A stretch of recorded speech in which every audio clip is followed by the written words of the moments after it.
আসসালামু আলাইকুম সুপ্রিয় শিক্ষার্থী বন্ধুরা, আজকের ক্লাসে আমরা পৌরনীতি ও সুশাসন দ্বিতীয় পত্রের গুরুত্বপূর্ণ এমসিকিউ নিয়ে আলোচনা করব। আজকের ক্লাসটি হচ্ছে পার্ট 1, অর্থাৎ আজকের ক্লাসে আমরা প্রথম, দ্বিতীয় এবং তৃতীয় অধ্যায় সম্পর্কে আলোচনা করব এবং আগামী ক্লাসে আমরা বাকি যে 3 অধ্যায় রয়েছে সেই 3 অধ্যায় সম্পর্কে আলোচনা করব। এই দুইটি পার্টের ক্লাস যদি তোমরা সম্পূর্ণ করো, ইনশাল্লাহ তোমাদের পৌরনীতি ও সুশাসন দ্বিতীয় পত্রের পূর্ণাঙ্গ প্রস্তুতি সম্পূর্ণ হবে। দ্বিতীয় পার্টের ক্লাসের লিংক আমি পিন কমেন্টে দিয়ে দিব, সেখান থেকে চাইলে ক্লাসটি করে নিতে পারো।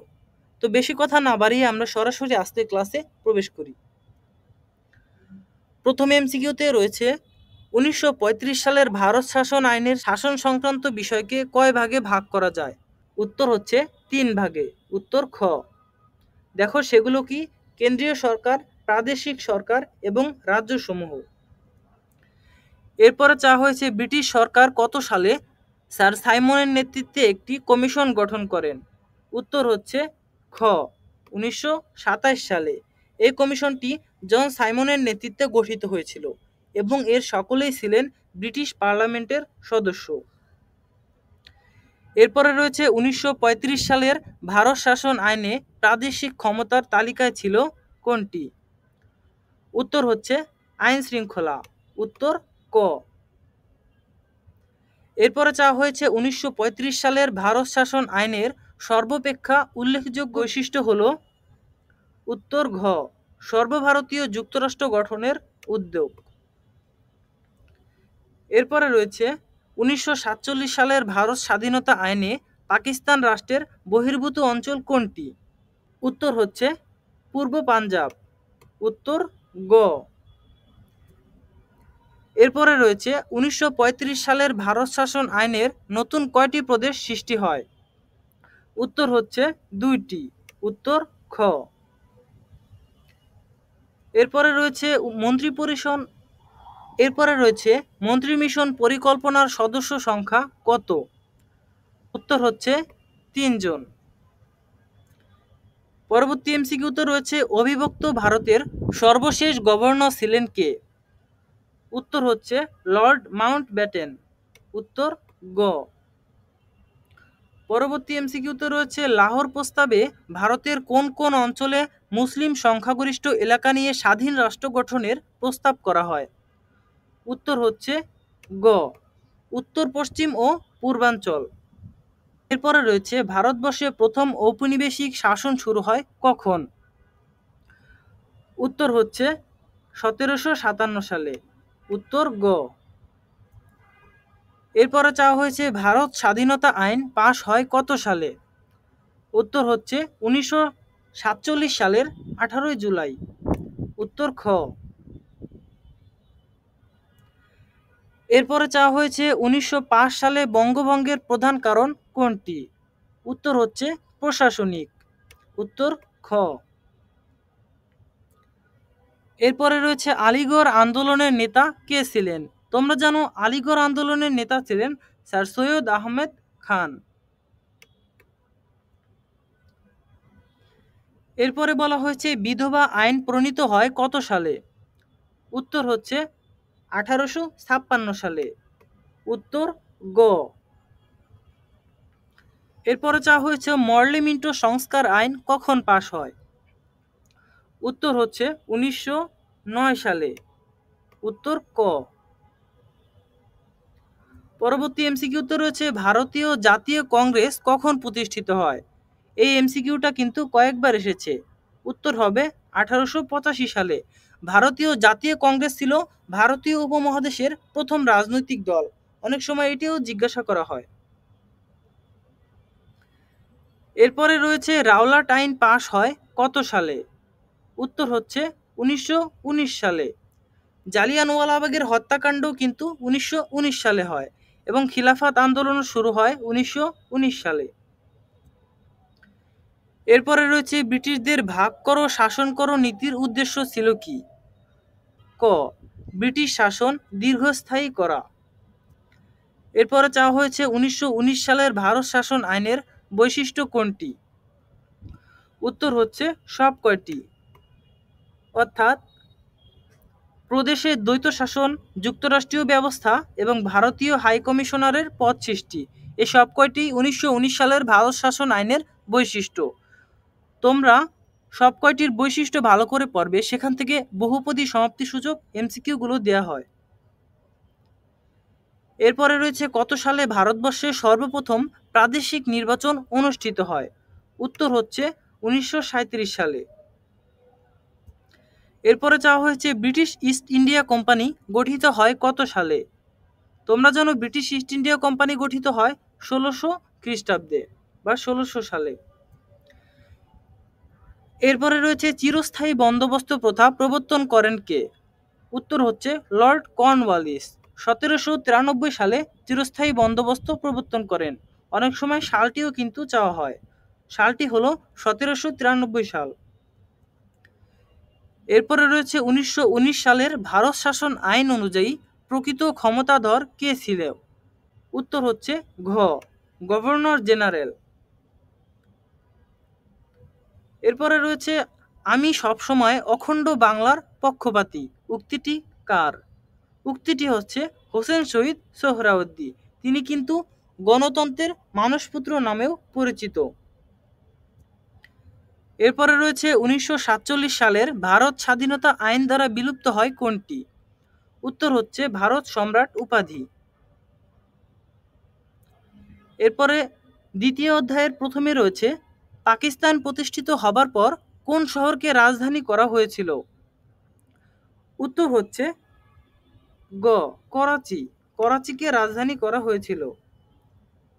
এরপরে রয়েছে 1971 সালে বাংলাদেশের মুক্তিযুদ্ধ কি ধরনের সংগ্রাম ছিল?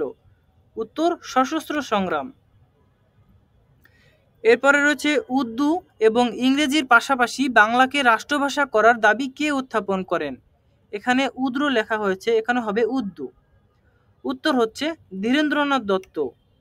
অনেক সময় কিন্তু চাওয়া হয় যে ধীরেন্দ্রনাথ দত্তের বাড়ি কোথায়? উত্তর হচ্ছে কুমিল্লায়। কুমিল্লার ধীরেন্দ্রনাথ দত্ত।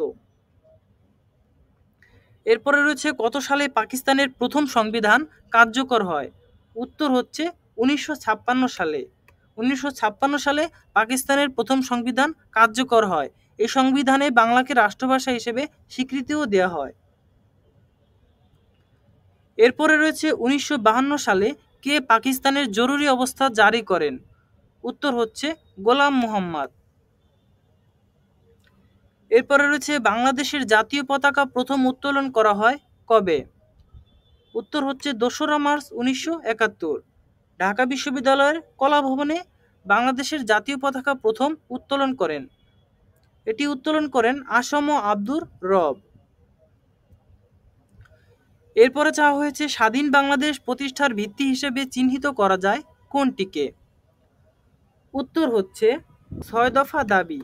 উত্তর ঘ। এরপরে বলা হয়েছে কার নেতৃত্বে তমুদ্দুন মজলিস গঠিত হয়?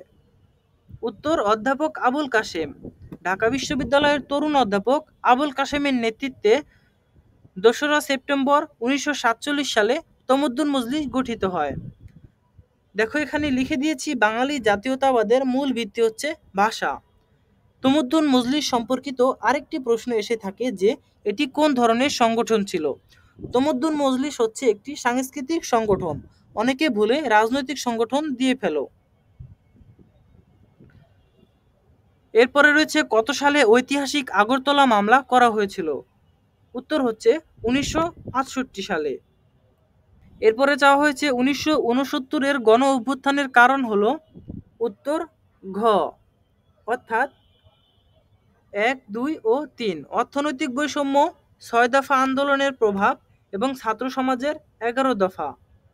এরপরে রয়েছে 1954 সালের প্রাদেশিক পরিষদ নির্বাচনের ফলাফল হলো যুক্তফ্রন্ট জয়লাভ করে এবং নৌকা প্রতীক ব্যাপক পরিচিতি পায়। উত্তর খ। এরপরে রয়েছে রাষ্ট্রভাষা সংগ্রাম পরিষদ গঠন করা হয় কবে? উত্তর হচ্ছে 1948 সালের 2রা মার্চ। উত্তর খ। এরপরে বলা হয়েছে রাষ্ট্রভাষা সংগ্রাম পরিষদ ও খাজা নাজিমুদ্দিনের মাঝে কত দফা চুক্তি হয়? উত্তর হচ্ছে 8 দফা চুক্তি হয়। এরপরে চাওয়া হয়েছে জিন্নাহ তার একই ঘোষণার পুনরাবৃত্তি করে কত তারিখে? উত্তর ঘ 24শে মার্চ।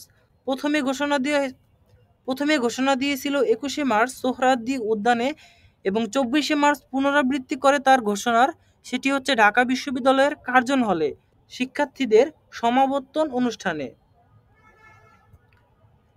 এরপরে বলা হয়েছে সর্বদলীয় রাষ্ট্রভাষা সংগ্রাম পরিষদ কবে গঠিত হয়?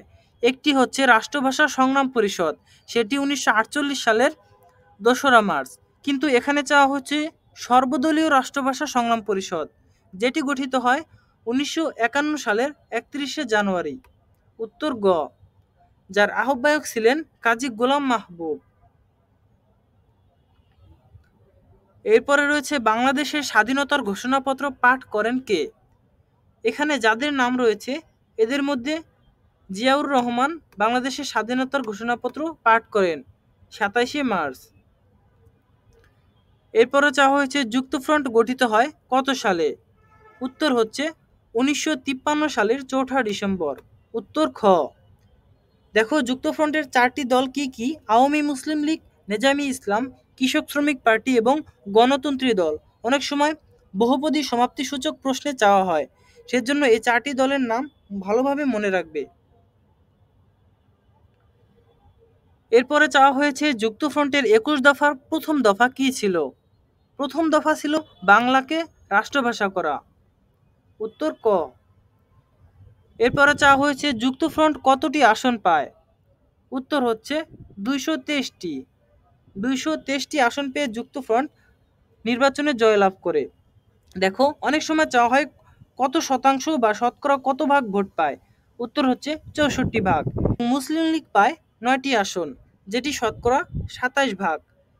যুক্তফ্রন্ট মন্ত্রিসভা কতদিন স্থায়ী হয়েছিল? 56 দিন।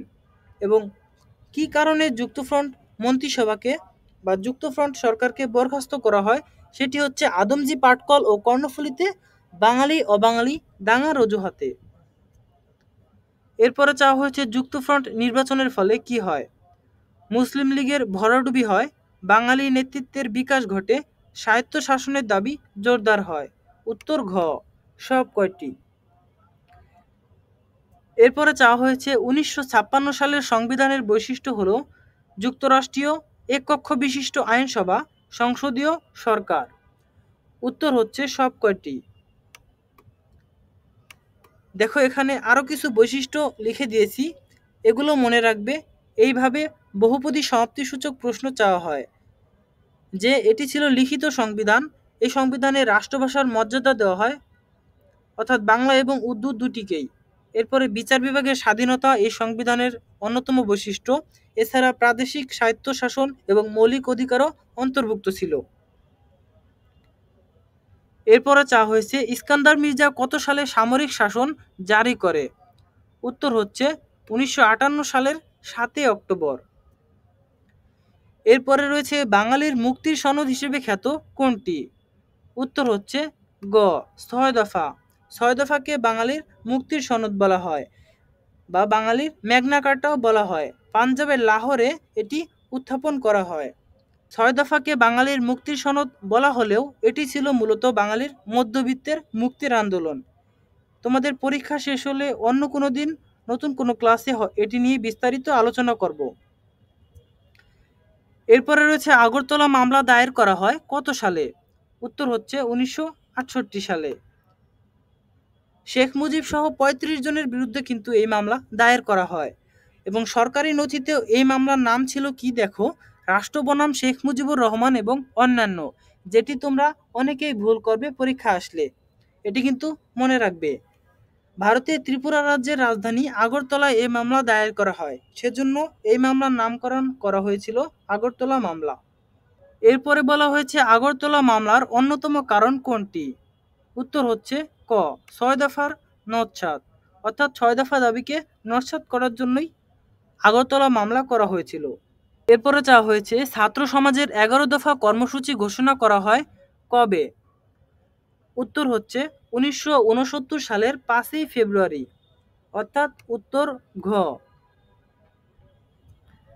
এরপরে রয়েছে স্বাধীনতা উত্তর পাকিস্তানের প্রথম সাধারণ নির্বাচন হলো, উত্তর হচ্ছে 1970 সালের নির্বাচন, উত্তর খ। এরপরে রয়েছে পাকিস্তানের মৃত্যুর বার্তাবাহক বলা হয় কোনটিকে, উত্তর হচ্ছে 1970 সালের নির্বাচনকে, উত্তর গ।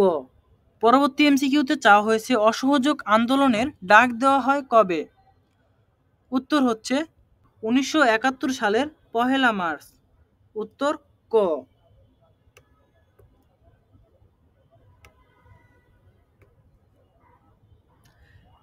এরপরে চাওয়া হয়েছে যুক্তফ্রন্ট মন্ত্রিসভার মুখ্যমন্ত্রী কে ছিলেন, উত্তর হচ্ছে শেরেবাংলা একে ফজলুল হক, কৃষক শ্রমিক পার্টির নেতা।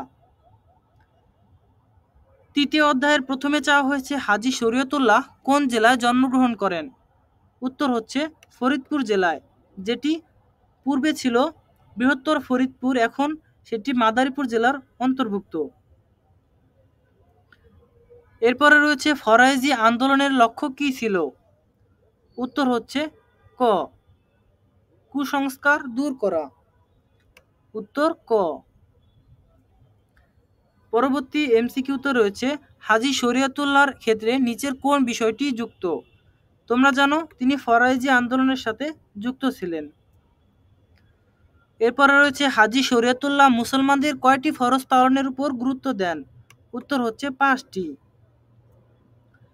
এরপরে রয়েছে কার সাথে সাক্ষাতের পর তিতুমীরের মাঝে পরিবর্তন আসে, উত্তর হচ্ছে ঘ, সৈয়দ আহমদ বেরেলভীর। দেখো তিতুমীর কিন্তু বারাসাত বিদ্রোহেরও নেতা, যেটি 1825 সালে সংগঠিত হয়। এরপরে চাওয়া হয়েছে তিতুমীর ইংরেজদের বিরুদ্ধে আন্দোলন করে শহীদ হন, তার আন্দোলনের মূল ধারা কি ছিল, উত্তর হচ্ছে স্বাধিকার আন্দোলনের মাধ্যমে শান্তি প্রতিষ্ঠা করা, উত্তর ঘ। এরপরে রয়েছে নবাব আব্দুল লতিফকে বাংলার সৈয়দ আহমদ বলা হয় কেন, উত্তর হচ্ছে ইংরেজি ও আধুনিক শিক্ষা গ্রহণে মুসলমানদের উদ্বুদ্ধকরণের জন্য। কে জাস্টিস অব পিস পদে অধিষ্ঠিত হন, উত্তর হচ্ছে নবাব আব্দুল লতিফ, উত্তর ক। এরপরে চাওয়া হয়েছে মুসলিম সাহিত্য সমিতি কি, এটি ছিল একটি সাংস্কৃতিক প্রতিষ্ঠান। এরপরে চাওয়া হয়েছে নবাব আব্দুল লতিফ কত সালে বঙ্গীয় ব্যবস্থাপক সভার সদস্য মনোনীত হন, উত্তর হচ্ছে 1862 সালে, উত্তর খ। এরপরে চাওয়া হয়েছে নবাব স্যার সলিমুল্লাহ মুসলমানদের জন্য পৃথক নির্বাচনের ব্যবস্থা করেছিলেন কেন, উত্তর ক, মুসলমানদের স্বার্থ সংরক্ষণের জন্যই তিনি পৃথক নির্বাচনের ব্যবস্থা করেছিলেন। এরপরে চাওয়া হয়েছে বঙ্গভঙ্গ আন্দোলনের সাথে যিনি ওতপ্রোতভাবে জড়িত তিনি হলেন নবাব স্যার সলিমুল্লাহ, উত্তর ক। বেঙ্গল প্যাক্ট কত সালে সম্পাদিত হয়, উত্তর হচ্ছে 1923 সালে, চিত্তরঞ্জন দাসের মাধ্যমে সম্পাদিত হয়, যিনি স্বরাজ দলের নেতা ছিলেন। চিত্তরঞ্জন দাস কিন্তু দেশবন্ধু হিসেবেও খ্যাত। এরপরে রয়েছে চিত্তরঞ্জন দাস কিভাবে হিন্দু মুসলিম সম্প্রীতি সুদৃঢ় করেন, উত্তর হচ্ছে খ, বেঙ্গল প্যাক্ট চুক্তি দ্বারা। এরপরে রয়েছে কোন ইংরেজের শাসনকালে জালিয়ানওয়ালাবাগের হত্যাকাণ্ড সংঘটিত হয়, উত্তর হচ্ছে ক, জেনারেল ডায়ার। তোমরা জানো জেনারেল ডায়ারের নেতৃত্বে জালিয়ানওয়ালাবাগের হত্যাকাণ্ড সংঘটিত হয়। এরপরে রয়েছে ফজলুল হককে শেরেবাংলা খেতাব দান করেন কারা, উত্তর হচ্ছে লক্ষ্ণৌবাসী, উত্তর খ। দেখো কৃষক প্রজা পার্টি গঠন করেন কিন্তু শেরেবাংলা একে ফজলুল হক, এবং তিনি জমিদার প্রথা উচ্ছেদ করেন। এরপরে চাওয়া হয়েছে 1946 সালের নির্বাচনে জয়যুক্ত হয়ে কোন নেতা অবিভক্ত বাংলার মুখ্যমন্ত্রী হন, উত্তর হচ্ছে হোসেন শহীদ সোহরাওয়ার্দী। এরপর রয়েছে সাদিয়া ইতিহাসের একটি বইতে বিভক্ত বাংলার জন্যে লেখকের আক্ষেপ দেখতে পায়, বাংলার কোন নেতার সাথে উক্ত লেখকের ভাবনার মিল আছে, উত্তর হচ্ছে হোসেন শহীদ সোহরাওয়ার্দী। এখানে বানানে কিছুটা ভুল রয়েছে। এরপরে রয়েছে মৌলানা ভাসানীর রাজনীতির লক্ষ্য কী ছিল, উত্তর হচ্ছে মেহনতি মানুষের উন্নয়ন। উত্তর গ। মৌলানা ভাসানী সম্পর্কিত তোমরা একটি অনুধাবনমূলক প্রশ্ন মনে রাখবে বা পড়ে রাখবে, সেটি হচ্ছে মৌলানা ভাসানীকে কেন মজলুম জননেতা বলা হতো। কারণ তিনি আজীবন মেহনতি মানুষের, কৃষক শ্রমিক, নিম্নজীবী মানুষের অধিকার আদায়ের সংগ্রামে নিজেকে বিলিয়ে দিয়েছেন। এরপরে বলা হয়েছে কার তত্ত্বাবধানে লিবার্টি এবং ফরওয়ার্ড পত্রিকা প্রকাশিত হয়। উত্তর হচ্ছে চিত্তরঞ্জন দাস। উত্তর গ। তিনি হচ্ছে স্বরাজ দল গঠন করে। এরপরে চাওয়া হয়েছে মুসলিম লীগ প্রতিষ্ঠায় কার অগ্রণী ভূমিকা রয়েছে। উত্তর হচ্ছে স্যার সলিমুল্লাহ, অর্থাৎ নবাব স্যার সলিমুল্লাহ মুসলিম লীগ প্রতিষ্ঠায় অগ্রণী ভূমিকা পালন করেন। এরপরে রয়েছে আহসানুল্লাহ ইঞ্জিনিয়ারিং স্কুল প্রতিষ্ঠা করেন কে। উত্তর হচ্ছে নবাব স্যার সলিমুল্লাহ। এরপরে রয়েছে মোহামেডান লিটারেরি সোসাইটি প্রতিষ্ঠা করেন কে। উত্তর হচ্ছে নবাব আব্দুল লতিফ। উত্তর খ। দেখো, মোহামেডান লিটারেরি সোসাইটি এটি প্রতিষ্ঠা করেন নবাব আব্দুল লতিফ, কিন্তু যদি চাওয়া হয় মোহামেডান প্রভিন্সিয়াল ইউনিয়ন গঠন করেন কে, সেক্ষেত্রে হবে নবাব স্যার সলিমুল্লাহ। এ দুইটি ভালোভাবে মনে রাখবে। এবং যদি চাওয়া হয় মোহামেডান লিটারেরি সোসাইটি কত সালে প্রতিষ্ঠা করা হয়, উত্তর হবে 1863 সালে। এরপরে চাওয়া হয়েছে ঢাকা বিশ্ববিদ্যালয় প্রতিষ্ঠায় কার অবদান সবচেয়ে বেশি। এটা কিন্তু তোমাদের অ্যাডমিশনের জিকেতেও আসে অনেক সময়। উত্তর হচ্ছে নবাব স্যার সলিমুল্লাহ। এরপরে বলা হয়েছে বাংলার সৈয়দ আহমদ হলেন। উত্তর হচ্ছে নবাব আব্দুল লতিফ, তাকে বাংলার সৈয়দ আহমদ বলা হয়। আজকের ক্লাসের যে পিডিএফ লিংক সেটি কিন্তু তোমরা ডেসক্রিপশন বক্স অথবা পিন কমেন্ট চেক করলেই পেয়ে যাবে। সেখানে আমি পিপিটিএক্স ফাইল আকারে তোমাদের দিয়ে দিব। এরপরে চাওয়া হয়েছে গণতন্ত্রের মানসপুত্র বলা হয় কাকে। উত্তর হচ্ছে হোসেন শহীদ সোহরাওয়ার্দীকে। 1956 সালে পাকিস্তানের প্রধানমন্ত্রী নিযুক্ত হন কিন্তু এই হোসেন শহীদ সোহরাওয়ার্দী। দেখো, তোমরা যাতে সহজে মনে রাখতে পারো সেজন্য আমি এক নজরে সব তথ্যগুলো দিয়েছি। যে বেঙ্গল প্যাক্ট চুক্তি করে চিত্তরঞ্জন দাস, স্বরাজ দল চিত্তরঞ্জন দাস, মুসলিম লীগ প্রতিষ্ঠা করে স্যার সলিমুল্লাহ, বঙ্গভঙ্গে অবদান রাখে sir Salimullah, Ahsanullah engineering school প্রতিষ্ঠা করেন স্যার সলিমুল্লাহ। এখানে একটি প্রশ্ন দুইবার চলে এসেছে যে ঢাকা বিশ্ববিদ্যালয় প্রতিষ্ঠায় অবদান। এরপর রয়েছে মোহামেডান প্রভিন্সিয়াল ইউনিয়ন গঠন করেন স্যার সলিমুল্লাহ। এভাবে 2 পেজ রয়েছে। তোমরা যে পিডিএফ ফাইল বা পিপিটিএক্স ফাইল সেখান থেকে চাইলে এটি পড়ে নিতে পারো, তোমাদের মনে রাখতে সুবিধা হবে। তো আজকের ক্লাস এই পর্যন্তই। দেখা হবে পরবর্তী কোনো ক্লাসে নতুন কোনো টপিক নিয়ে। আমাদের চ্যানেলে যদি নতুন হয়ে থাকো তাহলে চ্যানেলটি সাবস্ক্রাইব করে পাশে থাকা বেল আইকনটিতে ক্লিক করে রাখো আর গুরুত্বপূর্ণ ক্লাসের ভিডিও পেতে আমাদের সাথেই থাকো। ধন্যবাদ।